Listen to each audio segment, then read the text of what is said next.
Hey guys, welcome to Pajama CEO. I'm Jessica and this is Dan. Today we're going to be reviewing the Millionaire Fastlane and how it can help new entrepreneurs out there to succeed at their goals. This is it right here, the Millionaire Fastlane, MJ DeMarco. Me and Jessica were at dinner last night. We started talking about the important things for becoming an entrepreneur. And one thing that she told me is that developing the right mindset can be as key as like any type of tactical things like how to do your advertising or the technology on your website or anything like that. And I started asking her like, I've recommended a bunch of books to her to read, and I was asking her like, what do you think is some of the books that have helped you most develop that mentality? And that's what she mentioned, the Millionaire Fastlane. So to start off, Jessica, can you just tell us a little bit about the Millionaire Fastlane, like what the basic message of the book is?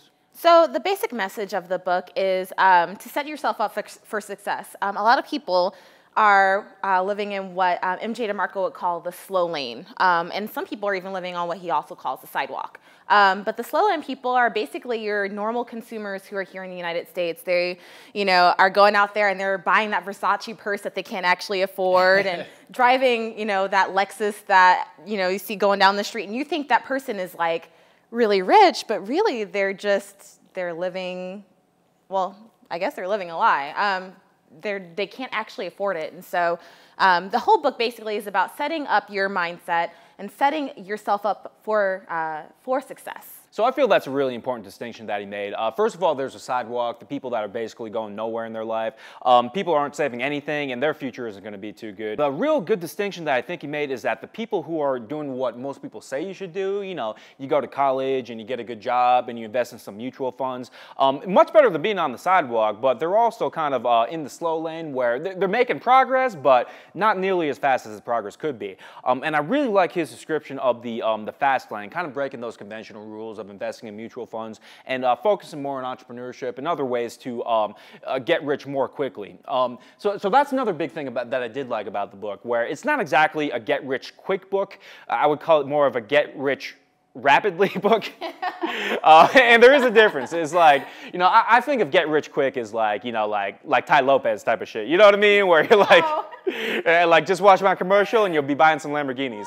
And this is about making money rapidly, but he's pretty honest where he says that, if you're following the Millionaire Fastlane plan, it's probably going to take 5 to 7 years in order to achieve wealth. So that is fast compared to, investing in mutual funds. However, definitely not in the scam, Lamborghini instantly type of category.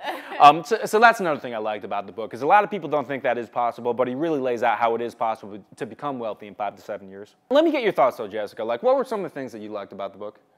For me, it touched on a lot of points. One of the points was that it's really easy to think that a lot of people that you are around are successful and that they are in the fast lane when, like I touched on before, it may look like they're in the fast lane, but they're not. And so you have to look at the fact that, some people who are in the fast lane may not actually look like they're in the fast lane, and then the fact that there are people who are not in the fast lane, and most likely they will not look like they're in the fast lane.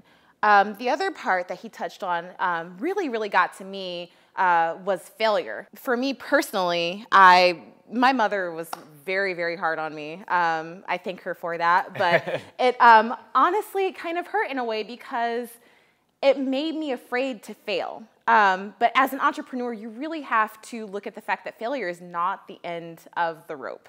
Failure is going to actually help you build who you are and build your business. You'll be able to see what works and what doesn't work and be able to build off of that and build a good business. So the other point that I really liked was that it actually outlined that you need to make lifestyle changes to make your dreams come true. You really need to align whatever life choices that you're making with your business. So if that means that you need to cut out drinking, if you're like smoking too much, if you're not motivated to work, you need to look at how to build on those things so that you'll be able to make your business more successful. And then lastly, I feel that he went over the best ways to build your business. The fact that when you're building your business, you need to be open to what the market wants and not just what you want. So you may start off on one path and think, hey, I'm gonna start this business and I'm gonna sell like ebooks. And then next thing you know, you realize that your business is actually trending towards something else and that you need to change gears. So be open to what the market actually wants and not what you want. Yeah, those are some really good points. What I thought was the best parts of the book is, like for people that are on the sidewalk, it does go on for like hundreds of pages showing them exactly why they have to make a change. It might seem a little repetitive if you're already past that stage, but if you're in that stage right now where you're not saving anything, you got to read this book right away. Like it's going to show you why you need to make a change. The other reason I liked it is because like the people that are just investing in mutual funds and doing what everybody tells them to do, it kind of shows them why that's not a good choice. Like you were saying as well, it shows you why like some things that may be sabotaging you, like maybe excessive drinking or, you know, like the things that people do that they know are wrong but they can't seem to quit. I believe he refers to those as treasonous choices in the book. He kind of shows you why these things are having a bigger impact than you think in the long term and kind of gives you a good way to overcome that.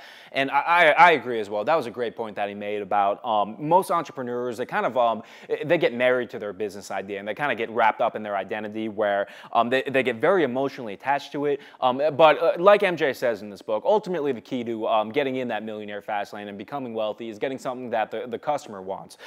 So I think he makes such a good point that you have to be in tune with what the customer wants, and if there's not demand, then you need to move on to a different business.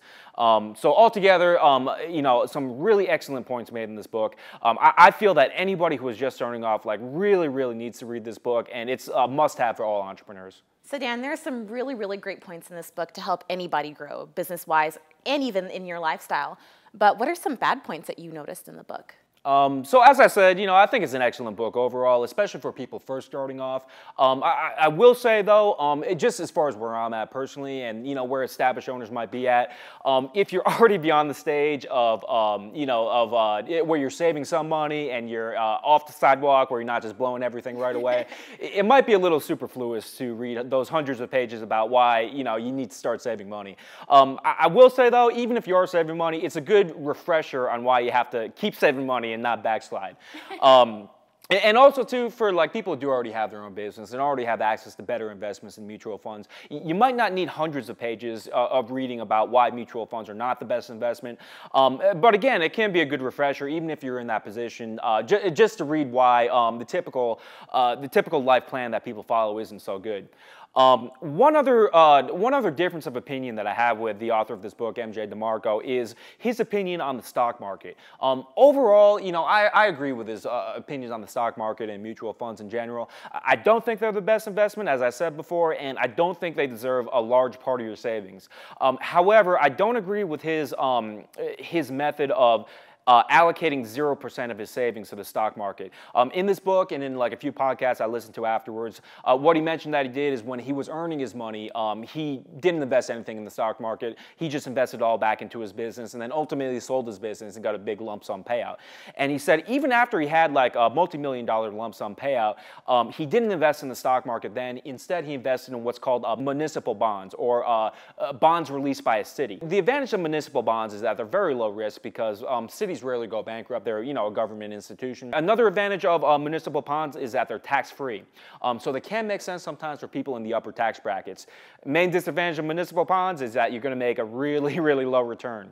And I want to talk about this a little bit more in the next videos, but I want to walk you guys through a little bit more of the investments that I've personally made and what I feel like is a good allocation to the stock market and municipal bonds and all these kind of things. For the most part, I agree with MJ's assessment that the stock market and mutual funds are not the best place for your money, but I do think you should make a 10% allocation of your savings to the stock and bond markets and to these kind of liquid securities. For the most part, I agree with MJ, but I don't agree with his all or nothing assessment. I do think that a small part of your savings should be put into liquid securities.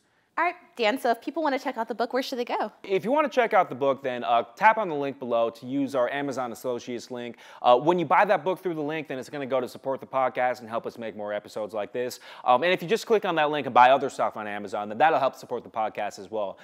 So tap on that link right now and go check out the Millionaire Fastlane. Again, as I said, you know, I don't agree with 100% of the points in the book, but I do feel it's a must-read for every entrepreneur, especially beginning entrepreneurs. Jessica and I have both read it. It's helped her tremendously with mentality and mindset, and it's helped me as well.